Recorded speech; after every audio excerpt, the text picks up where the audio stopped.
Os cumprimento com a paz do Senhor. Amém. Carta de São Paulo aos Romanos, seu capítulo de número 12. Aos Romanos, capítulo 12.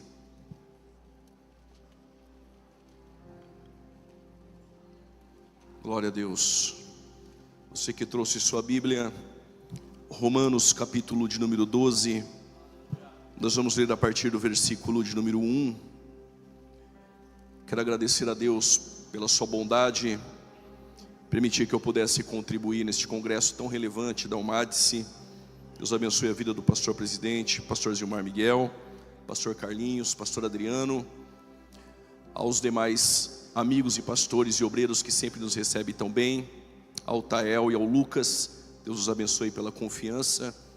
É sempre um prazer retornar aqui nessa igreja e sentir essa atmosfera espiritual. Carta de Paulo aos Romanos, capítulo de número 12, diz assim o texto: Rogo-vos, pois, irmãos, pelas misericórdias de Deus, que vos apresenteis o vosso corpo em sacrifício vivo, santo e agradável. Diga bem forte: vivo, santo e agradável a Deus. Diga mais forte: vivo, santo e agradável a Deus, que é o vosso culto racional. E não vos conformeis com este mundo, todavia transformai-vos pela renovação do vosso entendimento, para que experimenteis qual seja a boa e agradável e perfeita vontade de Deus. Se você veio aqui essa noite e quer participar da vontade boa, agradável e perfeita de Deus, deixe Ele te transformar. Tome seu respectivo assento em nome de Jesus.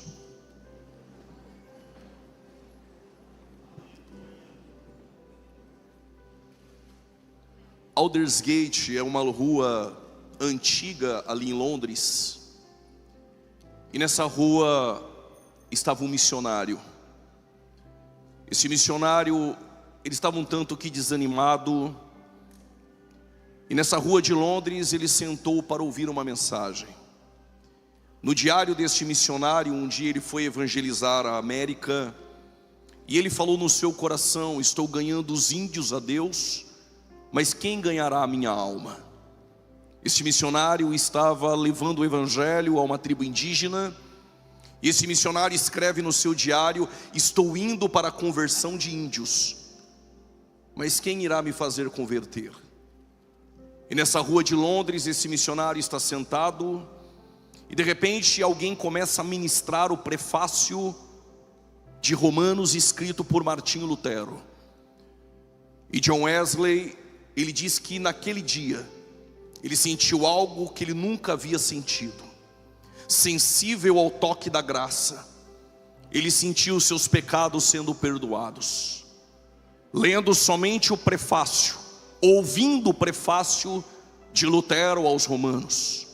Lutero, o mesmo monge alemão, agostiniano, que um dia estava em Wittenberg, na Alemanha, e ele carregando as suas culpas e um conflito contra o seu próprio pecado e não sabendo como vencê-lo, ele abriu aos Romanos e se deparou com Romanos 1,17. O justo viverá pela fé. As ruas da Inglaterra, com John Wesley, recebeu um avivamento que varreu toda a Inglaterra. Através de Lutero somos milhares e milhares e milhares que fomos impactados pela mensagem de Paulo aos Romanos, que o justo viverá pela fé. Mas foi Abacuque, dentro de um dilema, em uma visão dos caldeus invadindo Jerusalém, que ele percebeu que ainda que a figueira não floresça e não haja frutos da vide, e o produto da oliveira minta e não haja mantimento no campo, e nem vaca nos currais, todavia quem vive pela fé aprende a adorar mesmo sem ver a vitória. A carta do apóstolo Paulo aos Romanos, que impactou vidas, que esta mesma carta de Paulo aos Romanos essa noite venha nos encontrar sensíveis e quem sabe levantar jovens, homens e mulheres E através destes pregadores do Evangelho, através destes missionários, que podem incendiar essa geração. Quando Paulo escreve aos Romanos, Paulo está em Corinto. Corinto fora fundada na segunda viagem missionária de Paulo, quando mesmo saiu de Atenas e chegar em Corinto, e ficara por 1 ano e 6 meses ensinando depois de fundar esta igreja. Em algum momento que Paulo está em Corinto, ele escreve uma carta à igreja em Roma. E do capítulo 1 ao capítulo de número 3, Paulo vai tratar sobre a universalidade do pecado. Paulo, ele coloca gentios e judeus em sua frente, e Paulo nivelou judeus e gentios, dizendo: todos pecaram e destituídos estão da glória de Deus. O que Paulo está dizendo aos romanos é: todos carecem da justiça de Deus.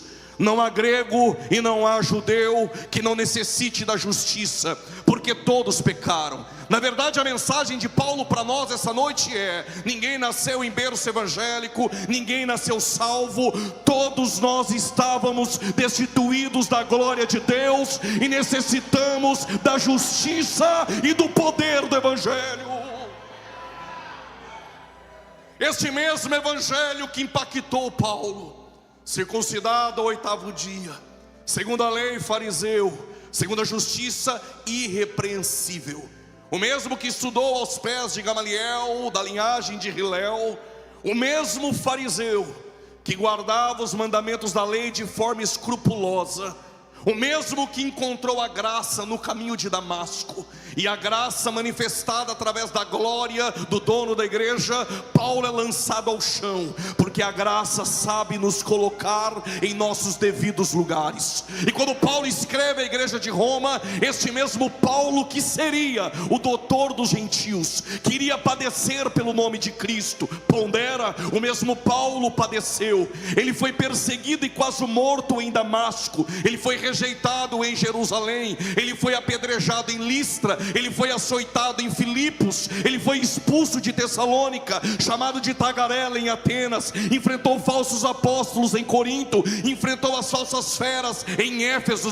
Preso em Jerusalém. Vai a Cesareia. E em Roma, Paulo continua carregando a convicção. E qual a convicção? Desde agora, a coroa da justiça está guardada. Alguém deu aleluia. Está guardada e reservada pelo justo juiz, não a mim, mas também a todos aqueles que amam a sua vinda.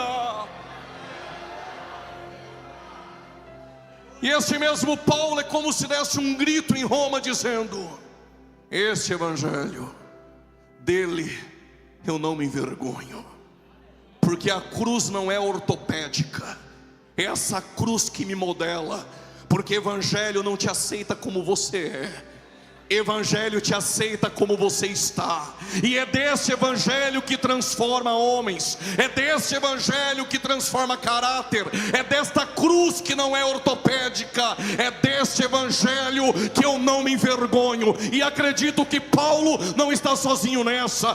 Todos aqueles sensíveis à mensagem da cruz, sensíveis à graça de Deus, que não se envergonham do evangelho, pode adorar a Ele essa noite.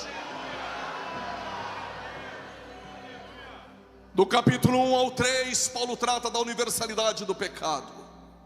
Judeus circuncidados, judeus eleitos, judeus que receberam a lei, porventura terão o privilégio. Receber a graça não está condicionado àquilo que você faz. Receber a graça não está condicionada se você é bom ou não, porque debaixo da justiça de Deus todos pecaram, não há um justo sequer, não há ninguém que faça o bem, e sendo assim, todos nós carecemos da graça. Oh, maravilhosa graça! Capítulo 4 e capítulo 5, Paulo usa exemplos de Abraão, de Davi, mas também usa o exemplo de Adão. Por um homem entrou o pecado no mundo, e a morte passou a todos os homens. Se do capítulo 1 ao 3 há a universalidade do pecado e a necessidade da justiça, no capítulo 4 e 5 Paulo menciona justificados pela fé, pela graça manifesta, pela fé operante. E Abraão creu, e isto foi-lhe imputado por justiça. Não porque Abraão era bom, porque diante dele, miserável homem que sou, mas pela fé operante, Abraão creu. E Paulo diz, e isso foi-lhe imputado por justiça. A palavra grega imputar é depositar na conta de alguém que nunca mereceu. Se sua conta estava vazia e você no fundo do poço, quando você creu, os benefícios da graça, os benefícios da salvação foram depositados em tua conta. Por causa desse aleluia eu explico. Justificados pois pela fé, temos paz com Deus. Existem aqueles que têm a paz de Deus, existem aqueles que têm a paz com Deus. O que é a paz de Deus? Estou na tormenta, estou na luta, estou na prova, mas estou tranquilo, eu tenho a paz de Deus. Alguém levantou a mão, eu repito, estou na prova, estou na luta, está todo mundo desesperado, o mundo está em crise, mas eu passo na tormenta, tendo paz com Deus. E por quê? Porque o meu Senhor está sentado em um alto e sublime trono. Se Ele está sentado, Ele está tranquilo, dizendo, eu tenho controle da história, eu tenho controle da tormenta, e essa paz o mundo não pode dar, mas quem tem a paz de Deus essa noite, adora mesmo em meio à crise.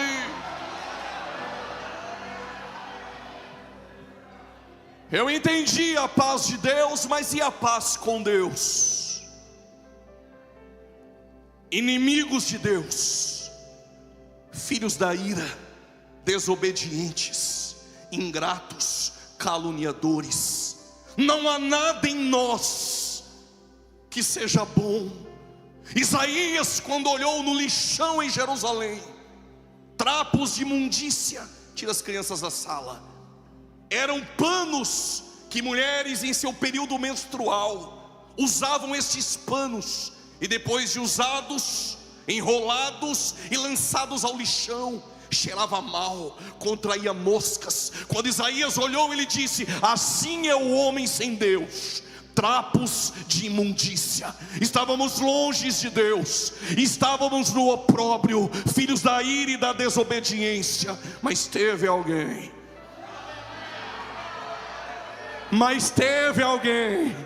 que no princípio ele era o Verbo, e o Verbo estava com Deus, e o Verbo era Deus, mas Ele se fez carne e habitou no meio de nós, e foi para o madeiro para nos reconciliar. Quem era inimigo de Deus, agora é sensível a Ele, é amigo dEle. Quem é amigo do mundo, diz João, é inimigo de Deus. Mas graças a Cristo Jesus, nós somos reconciliados e temos paz com Deus essa noite. Se do capítulo 1 ao 3, a necessidade da justiça e a universalidade do pecado, do 4 ao 5, a justificação aplicada pela fé operante, pela graça preveniente que habilita o pecador a reconhecer o seu estado de miséria. Mas capítulos 6, 7 e 8, há um drama de Paulo. É uma guerra entre a carne e o espírito. É aquele que vive uma vida de santificação, mas ainda carrega lutas. E por quê? Porque você não se tornou santo por frequentar culto, você não se tornou santo porque você dá oferta, você não se tornou santo porque vestiu a camiseta de sensibilidade, você não se tornou santo por aquilo que você faz. Ele te tornou santo por aquilo que Ele fez por você na cruz. E aqui não há mérito humano, o mérito é todo dele, o mérito está nele no Calvário. Santificados somos nós e vivemos uma vida de santidade, dependendo do Espírito Santo e da palavra. E sem a santificação ninguém verá a Deus. O dilema de Paulo, ele diz, permita-me dizer isso, Paulo usa uma verdade do casamento, mas para expressar uma luta que existe dentro de nós. E talvez não era uma mensagem para a juventude, mas tentação não respeita tempo de igreja. Tentação não respeita ministério ou carteirinha de convenção. Tentação vem para adolescente, tentação vem para jovem, tentação vem para os mais idosos. E Paulo, ele usa a figura do casamento e diz: o marido, ele é casado com a mulher. Enquanto eles estão casados, estão ligados pela lei. Mas se o marido abandonar a mulher, ou a mulher abandonar o marido sem que ele morra, e ela for de um outro marido, diz Paulo, ela comete adultério. Que mensagem é essa, pregador, para um congresso como este? Eu explico. Nós também estávamos ligados à lei, ligados à carne. E se a carne não morrer, que é o primeiro marido, e eu me relacionar com o segundo marido sem que morra a carne, é adultério espiritual. O que Paulo está dizendo é: se a carne não morreu, e eu vim para o congresso ficar com Jesus, e amanhã voltar para os braços da carne do mundo, é adultério espiritual. Mas Paulo diz: se o primeiro marido morrer e é a carne, a lei não tem poder mais sobre a tua vida. Aí você pode se relacionar com aquele que ressuscitou dentre os mortos.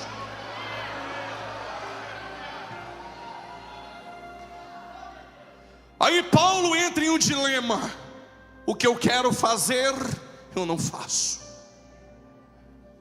Mas o que eu não quero fazer, quando eu percebo, estou fazendo. Miserável homem que sou, quem me livrará do corpo desta morte? Paulo está olhando para Roma, para um assassino e para aquele a quem ele matou, amarrado. E a culpa, e Roma colocava o assassino juntamente com o corpo daquele que morreu, que foi assassinado. Amarrados, colocavam presos, até que o assassino entrasse em decomposição e morresse. Quando Paulo olha isso, ele diz: aquele corpo, aquele cadáver é a carne que está em mim. Quem me livrará? Quem me livrará? Quem me livrará? Quem te livrará do desejo do vício? Quem te livrará do desejo da pornografia? Quem te livrará do desejo da carne e dos apetites carnais? Mas se você veio aqui essa noite, você pode ouvir o grito de Paulo e glorificar: mas graças a Deus por Cristo Jesus, que nos dá a vitória.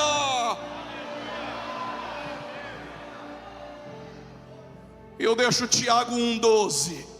Bem-aventurado o varão da almádice, que entrou por aquela porta, que vencer a tentação, porque depois de vencer e suportá-la, dar-te-ei a coroa da vida.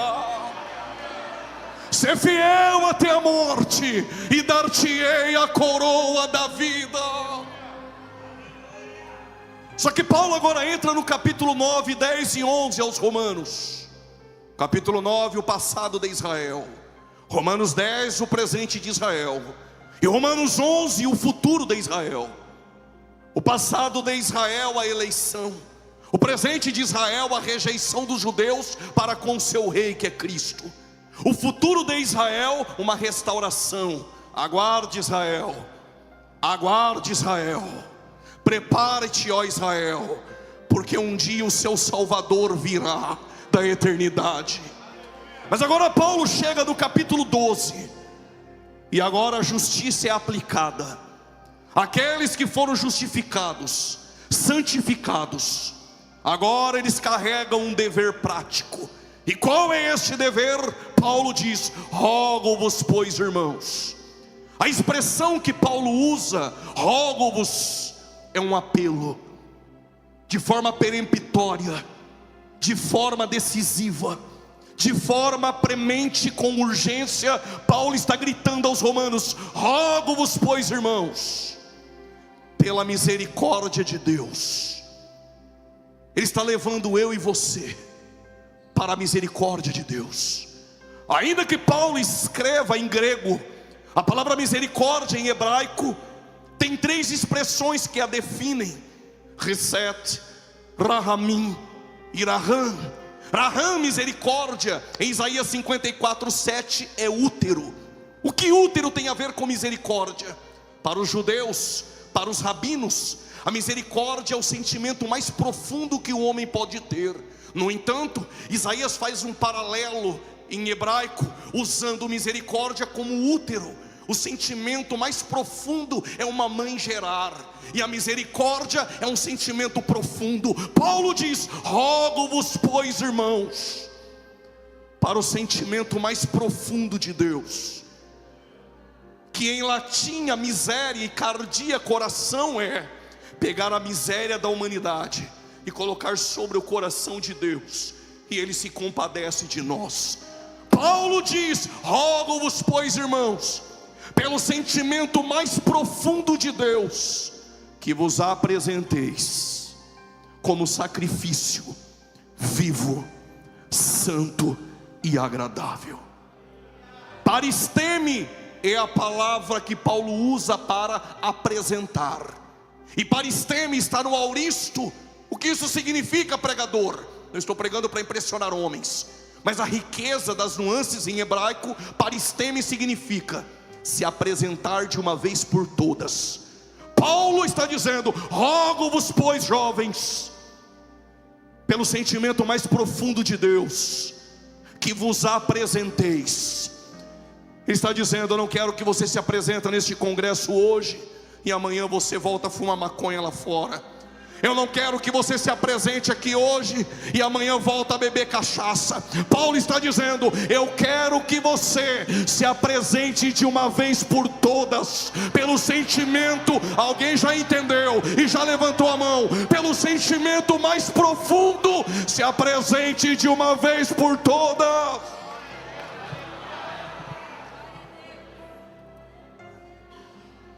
Aleluia, tu vai dar agora. Paulo diz: vos apresenteis de uma vez por todas, como sacrifício. A expressão sacrifício que Paulo usa é a ideia de uma vítima no altar. Vítima no altar é como uma ovelha, é como um cordeiro no altar. Este cordeiro, essa vítima, não pede mais para voltar.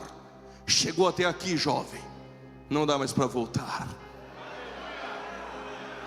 Chegou até aqui, nem olha para trás, não dá mais para voltar. Mas eu tenho que me apresentar como sacrifício? Sim, como holocausto.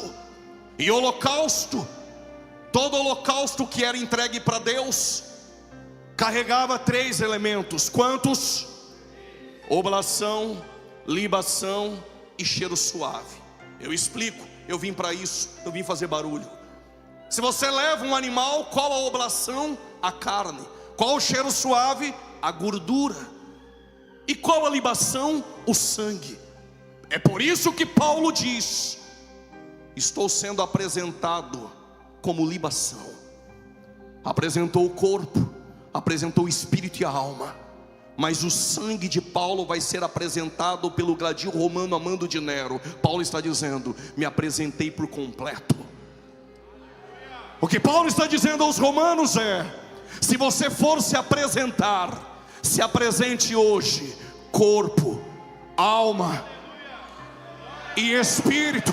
Paulo está dizendo: não dá para vir para o congresso da Almadice e vir só com uma parte e entregar uma parte a ele e deixar outra lá em casa. Ele está dizendo: se apresente por completo, o teu corpo, o teu glória, o teu aleluia, a tua alma e o teu espírito.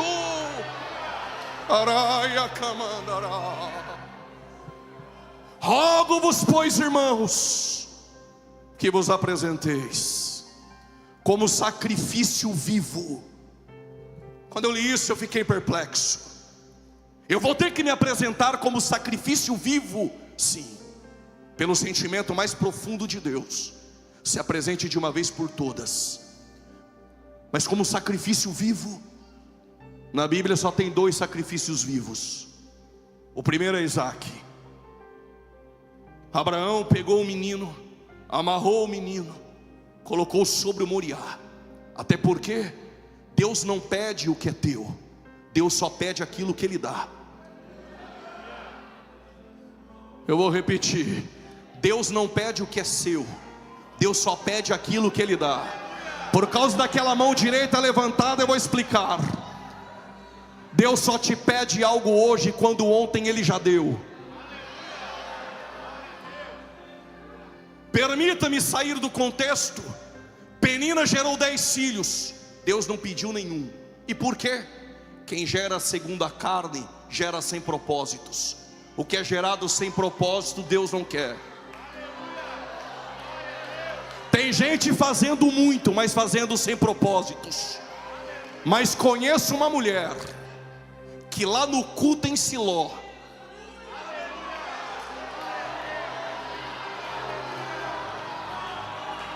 tem gente que já entendeu. Aqui tu não entrou para ganhar, aqui tu entrou para deixar. Vou repetir: o pregador não é triunfalista, não vim te dar vitória, não vim te colocar no palco. Eu vim dizer: evangelho, aqui tu não entrou para ganhar, aqui tu entrou para perder e para deixar.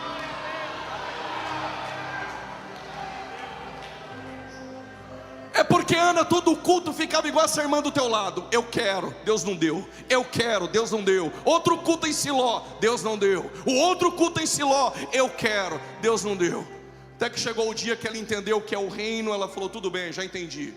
Se o Senhor me der, eu devolvo.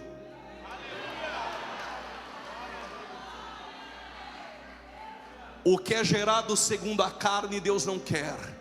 Mas o que é gerado segundo Ele. Me dá o Samuel. Porque Deus não pediu Ismael? Porque o Ismael foi você que, quando desceu lá no Egito, trouxe com Agar. Eu não quero. É gerado sem propósitos. Então no congresso da Almades eu já entendi. Deus quer meu coração? Não, Deus quer o seu tesouro. Porque aonde está o seu tesouro, está o seu Isaac.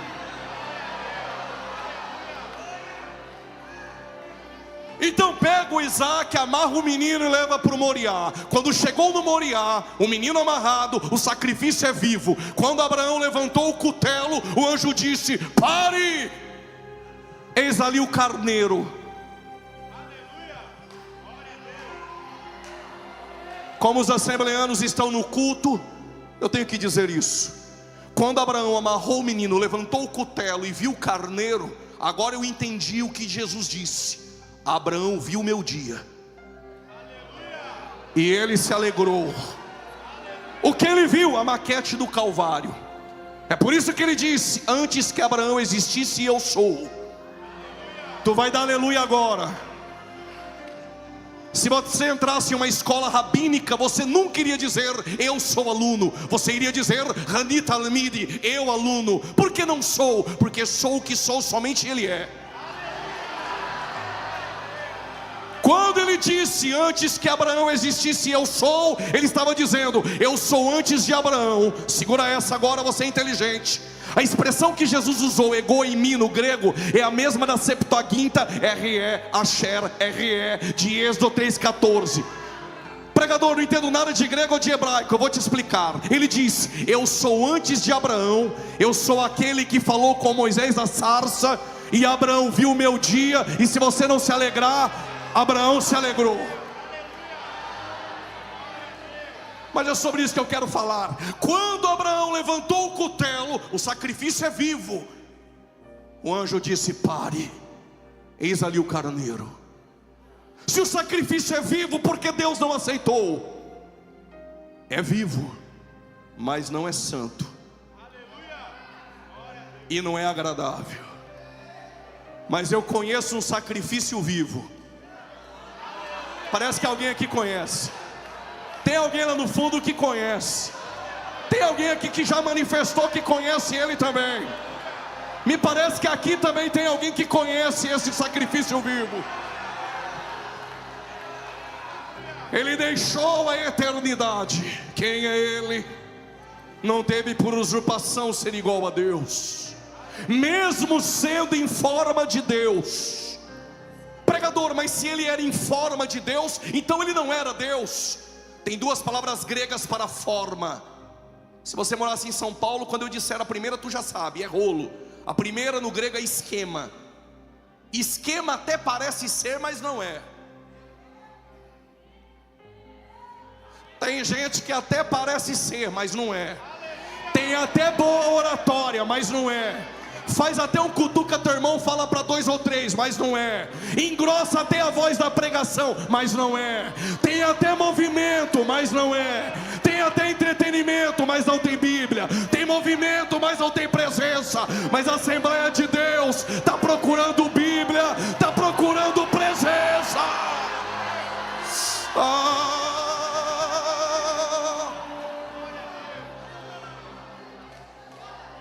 A palavra grega esquema até parece ser um microfone, tem até um formato, mas não é.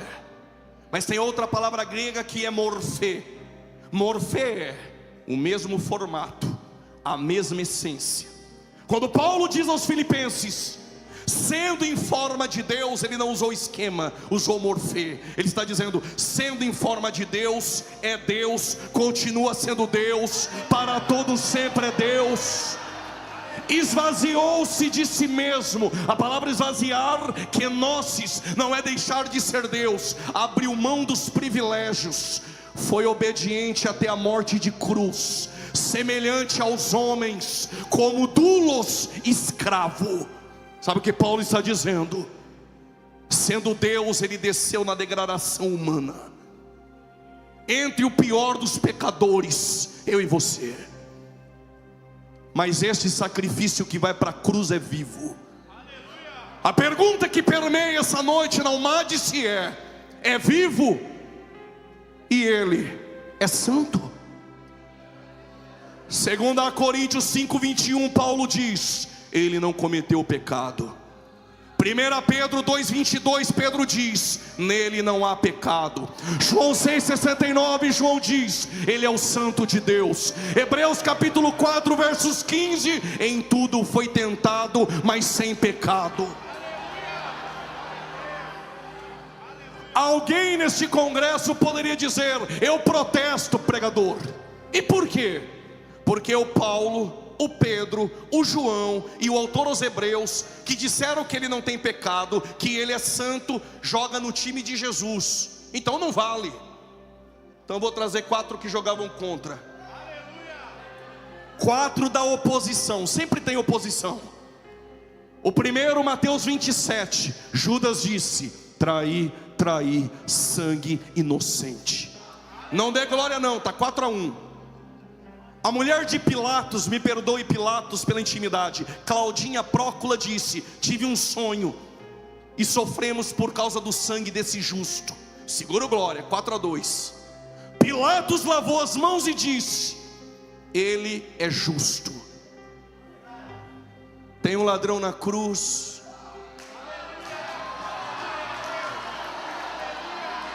Este mal nenhum fez. Tu tá achando que eu saí da Paraíba, cheguei em Campinas, esqueci a mala em casa, cheguei em Camboriú nesse congresso para empatar o jogo? Quando Jesus entregou ao Pai o Espírito, tem um centurião escondido, 007, dizendo, verdadeiramente, alguém já levantou na cadeira, eu já tinha pulado dela, verdadeiramente, Ele é o Cristo, o Filho do Deus vivo.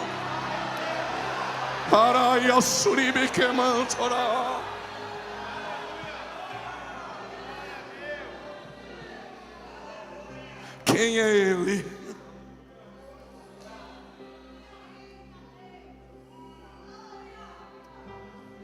Eu não sei se você pegou. Paulo pediu, rogando, que eu e você se apresentasse como sacrifício vivo. Agora tu entendeu. Tu não apresenta como sacrifício vivo porque tu canta bem. Tu não apresenta como sacrifício vivo porque assistiu 40 vídeos no YouTube, agora é teólogo e sabe mais que todo mundo. Tu não se apresenta como sacrifício vivo porque tem 3, 4 agendas, agora quer mandar no seu professor de escola bíblica dominical. Tu não se apresenta porque você é bom. Tu não se apresenta porque você prega bem. Você só se apresenta hoje porque alguém perfeito se apresentou em nosso lugar.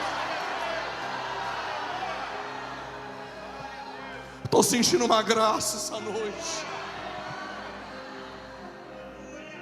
Aí Paulo diz: este é o culto racional. Ó, culto racional, lógicos, é um culto lógico.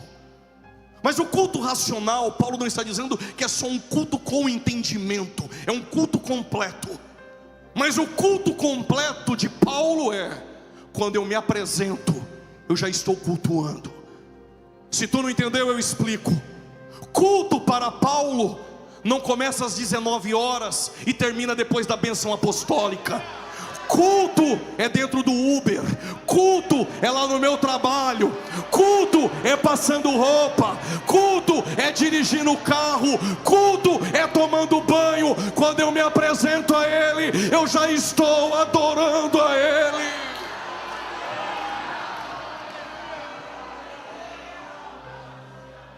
Pregador, eu não entendi. Eu pensei que culto era ensaiar no meio da semana para cantar para homens bater palma no domingo. Tu está enganado, querida. Culto não tem a ver somente com música que eu canto. Culto não tem a ver somente com o hino da harpa que eu decoro. Culto não tem a ver só com cutuca teu irmão e fala para 2 ou 3 ou bate na mão de 10. O culto também é dentro de você. O culto tem a ver com o modo de vida e com o teu testemunho.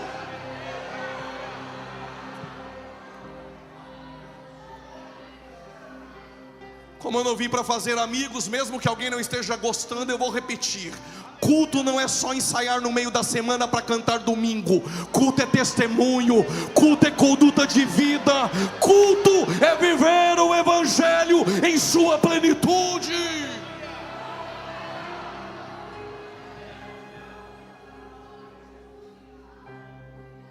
Pregador, então o culto racional tem a ver com o meu comportamento, com minha conduta, com a minha maneira de viver.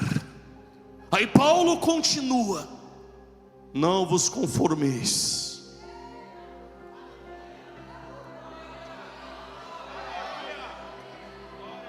Não vos conformeis com este mundo. Paulo, ele usa a expressão conformar, ou seja, quem se apresentou de uma vez por todas, não deixa o mundo te modelar segundo o seu padrão. Tem padrão do mundo, mas tem o padrão de Deus. E padrão de Deus, Ele não negocia. Tem um crente lá no fundo, eu vou repetir: padrão de Deus não se negocia. Aumentou o número de crentes, eu vou repetir: padrão de Deus não se negocia. Padrão do mundo, Deus é amor, então eu cultuo do jeito que eu quero. Deus é amor, então eu faço o que eu quero. Aliás, a motivação é boa. Quem ensinou você isso para você ensinar aos jovens? Deus não trabalha com boas motivações, Deus trabalha com princípios. Eu queria manter isso positivamente, mas eu não aguento. Intenção boa, lá vem ele, segundo o coração de Deus, ungido na casa do Pai, ungido em Judá, ungido em Israel. É rei, é o cara, tem coroa, tem lança, tem espada, tem escudo, tem exército, tem palácio. Quando está vindo, fazendo festa. A música que está tocando, pentecostal.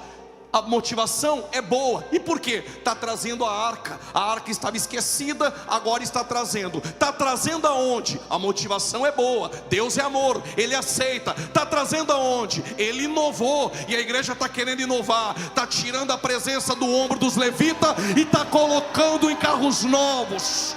Tem alguém entendendo? Permita-me, eu vou abrir um parênteses agora, porque tem uns chatinhos na internet. Aí vai dizer que o pregador está dizendo que na igreja tem levita. Igreja não tem levita, até porque igreja é igreja, Israel é Israel. Estou aplicando para alguém entender. Isso é para quem está na internet. Amanhã depois, quando for assistir, fecha o parênteses. Deus estabeleceu um princípio: a presença é carregada no ombro dos levitas. Ponto final. Agora vem Davi, está inovando, carro novo, boi novo, a igreja está lotada, está cheio de jovens lá, é novo, está atraindo. E a música é boa. Quando ouço, até lembro do meu passado, me faz até chorar. E lá vem Davi fazendo festa. Na era de Nacon, não tem pedra, não tem buraco. Como que os bois tropeçaram? Era Deus dizendo: Davi, tua intenção é boa, mas o princípio foi quebrado. Deus colocou o pé na frente dos bois na era de Nacon e disse: pare a festa, pare a festa. Está pulando, falando em línguas, mas está fazendo o que é errado, está quebrando o princípio. Não estou nem aí com a sua boa motivação. Deus não deixa quebrar princípios.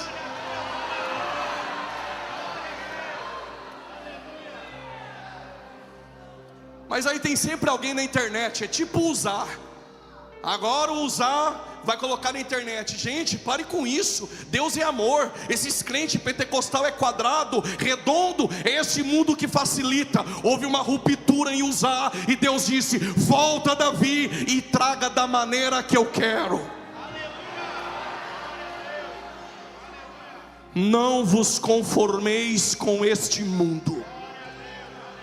Não deixe o mundo te padronizar. A ênfase e a máxima essa noite é: eu não permito que o mundo me padronize. Por quê? Porque eu fui transformado. Alguém sensível já entendeu e levantou a mão direita? Eu vou repetir nesse púlpito: o mundo não vai me padronizar, porque eu fui transformado.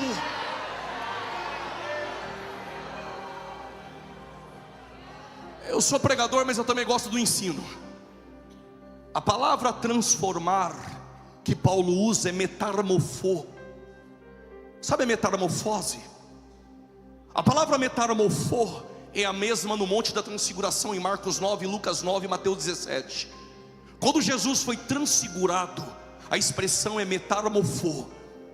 Nós não nos padronizamos no formato do mundo. Por quê? Porque nós somos transformados de dentro para fora. De dentro para fora. De dentro para fora.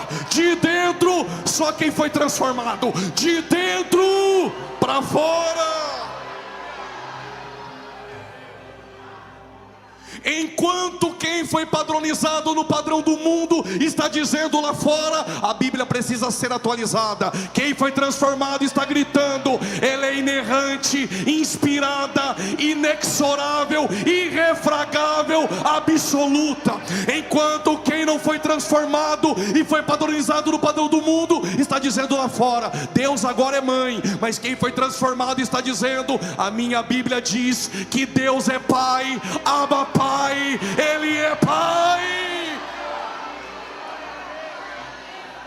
Enquanto o mundo lá fora está gritando, padronizado, dizendo: menino pode colocar calça apertada, falar como menina e pode namorar menino. Quem foi transformado está dizendo: Deus fez macho e fêmea, macho e fêmea. Só quem foi transformado pode adorar a Ele.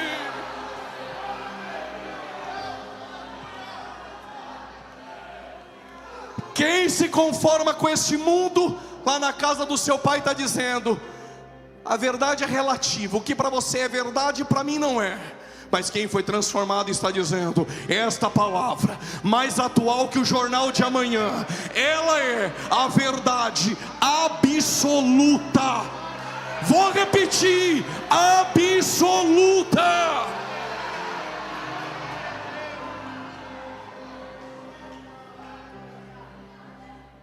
Enquanto lá na universidade As pautas comunistas impregnam a cabeça dos jovens, e quem foi padronizado pelo padrão do mundo está aceitando, mas quem foi transformado está levantando uma bandeira hoje dizendo: eu não me envergonho, eu não me envergonho, eu não me envergonho do Evangelho, que para muitos é loucura, mas para o Madis é poder de Deus. Para quem é sensível, é poder de Deus, é poder de Deus, é poder para a salvação.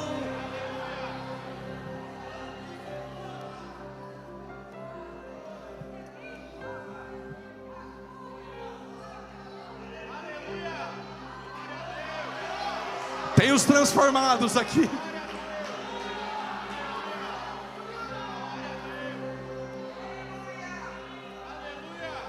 Na igreja não é um mundo que dita as regras.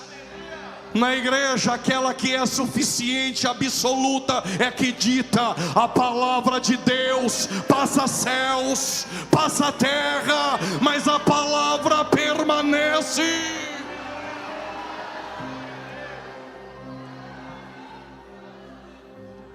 Mas transformai-vos na renovação da vossa mente. O que renovou a mente do crente? Um dia, era uma quinta-feira, ele estava sentado com os 12. A última semana foi a semana mais difícil. Não houve milagres. Jesus falou mais de inferno do que de céu. Os discípulos estão com o olhar abatido, o coração dos discípulos perturbados. Judas já abandonava a mesa. E por que abandonava? Porque Jesus disse que iria para a cruz. O que Judas esperava, pastor Gilmar, era um gabinete com ar-condicionado, uma mochilinha do lado, e tinha que marcar atendimento com ele. Mas quando entendeu que evangelho é renúncia e cruz, abandonou o barco e foi embora. Deixa abandonar o barco quem nunca foi dos nossos. Alguém levantou a mão, tem que ser homem para levantar essa mão. Deixa abandonar o barco quem nunca foi dos nossos. Aí Jesus olhou para os discípulos. Eles sabem que o nome mais falado em Jerusalém, a prisão, é o de Jesus. E pairou um silêncio como esse. Eu também gosto desse silêncio. Aí Jesus olhou para eles e disse: não se turbe o vosso coração. Crede em Deus e também em mim. Na casa de meu Pai há muitas moradas. Vou preparar-vos um lugar. Se não fosse assim, eu teria dito: eu vou preparar um lugar. Repetido 2 vezes para ver se você pega. Eu não sei se você percebeu, mas há algo estranho no texto, pastores.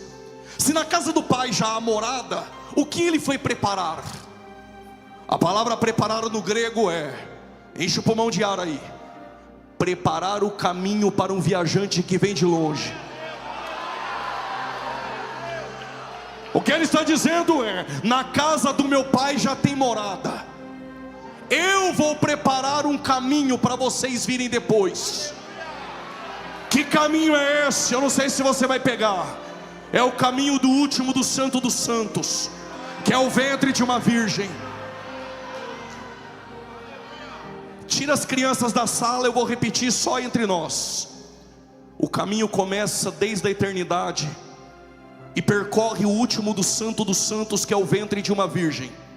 E lá o véu vai ser rasgado de dentro para fora. Estou falando em parábolas.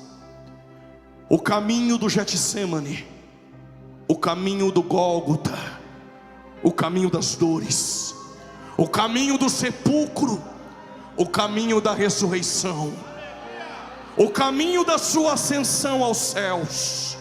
E ele diz: e eu virei,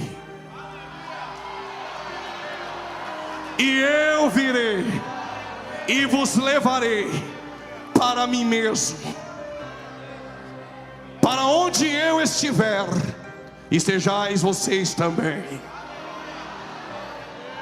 Até aqui tudo bem. Eu não sei se na Almade se tem, mas todo lugar tem um igual Tomé. Jesus explicou, aí o Tomé levantou: falou: Jesus, o Senhor vai preparar o caminho, casa do Pai já tem morada, mas aonde está o caminho? Quem sabe o Tomé pensava que o caminho era o templo, um espaço geográfico. Quem sabe Tomé pensava que o caminho era a guarda do sábado, um dia da semana. Mas os céus me trouxe para lhe dizer essa noite: o caminho não é um espaço geográfico, o caminho não é um dia da semana, o caminho é uma pessoa. Eu sou o caminho, a verdade. Alguém já levantou da cadeira? Alguém já levantou? Eu sou o caminho, a verdade e a vida.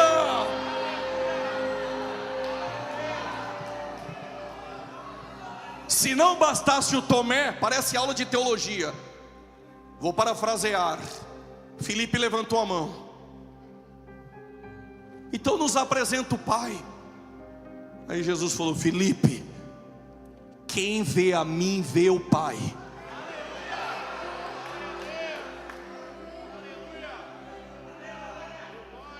Glória a Deus, tu vai dar agora.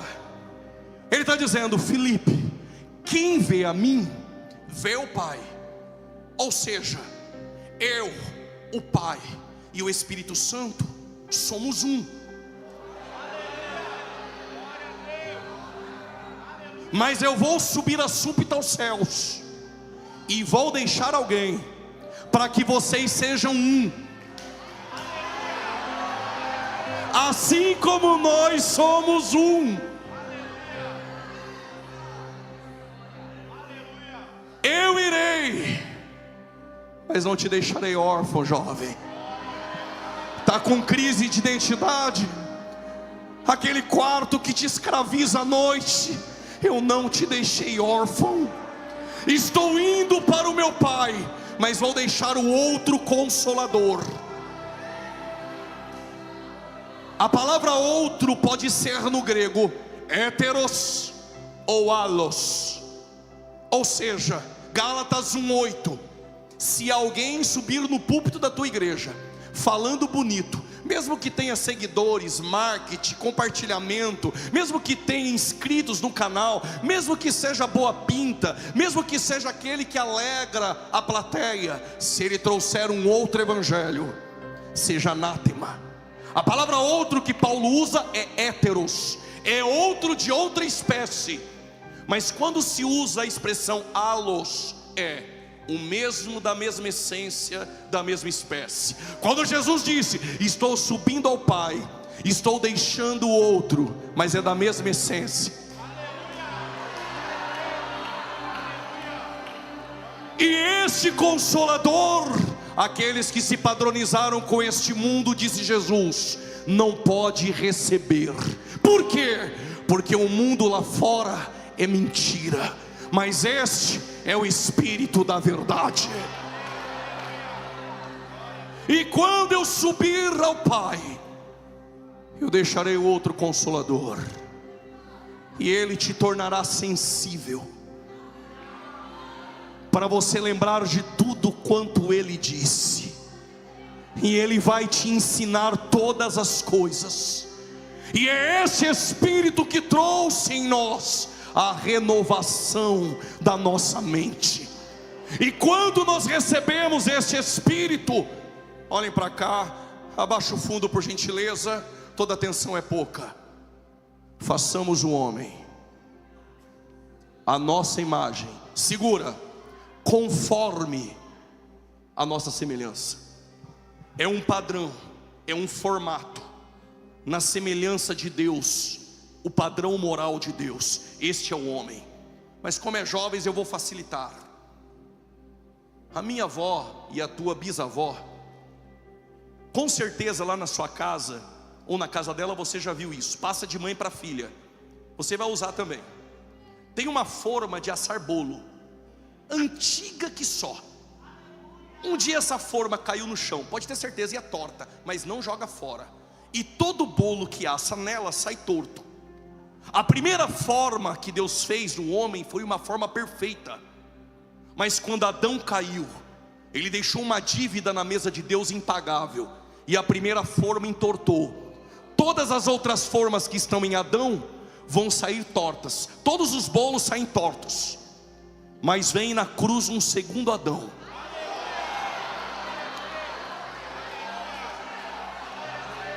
E essa forma perfeita, santa e agradável.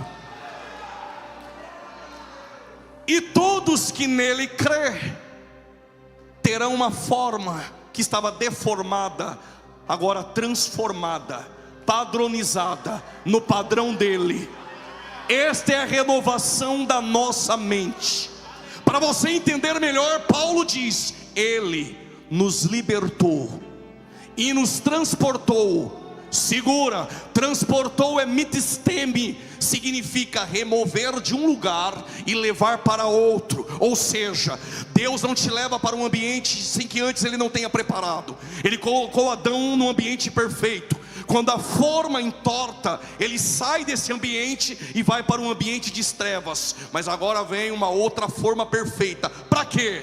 Para te libertar e te transportar das trevas para o reino da luz do seu Filho amado. E quando nós que estávamos mortos aceitamos a Cristo, o Espírito Santo desceu sobre nós. Por causa desse aleluia eu explico. Nós nascemos do alto. E o que é nascer do alto? Nascer do alto é ser regenerado. E o que é ser regenerado? Eu tinha uma deformidade, agora eu participo da mesma forma. Agora sou participante de uma nova natureza. E aqui eu encerro Pedro dizendo: Pedro usou uma metáfora para aqueles que foram gerados. Por isso que eu disse uma vez: se nessa vida você nascer uma única vez, tu morrerá duas vezes. Mas se você nascer duas vezes, tu morrerá uma. Eu sei que vai demorar para pegar um pouquinho, enquanto isso eu repito. E não se envergonhe se você não pegou, porque o Nicodemos morreu, talvez nem pegou. Se nessa vida você nascer uma única vez, tu morrerá duas. Mas se nascer duas, morre uma. Pela misericórdia de Deus eu explico. Esquece berço evangélico. Não tem Camboriú para vender, não tem em São Paulo, em lugar nenhum do mundo. Todos nós nascemos mortos. Se você nascer uma única vez do ventre da mãe, tu morre duas. Porque um dia morre fisicamente e um dia recebe o dano da segunda morte, a morte eterna. Mas se nascer do ventre da mãe uma, e depois nascer do alto, da água e do Espírito duas, só morre uma, mas ainda que esteja morto viverá. Como os assembleanos chegaram 5 para as 22 horas, eu tenho uma boa notícia. E tem uma geração que não vai morrer nenhuma.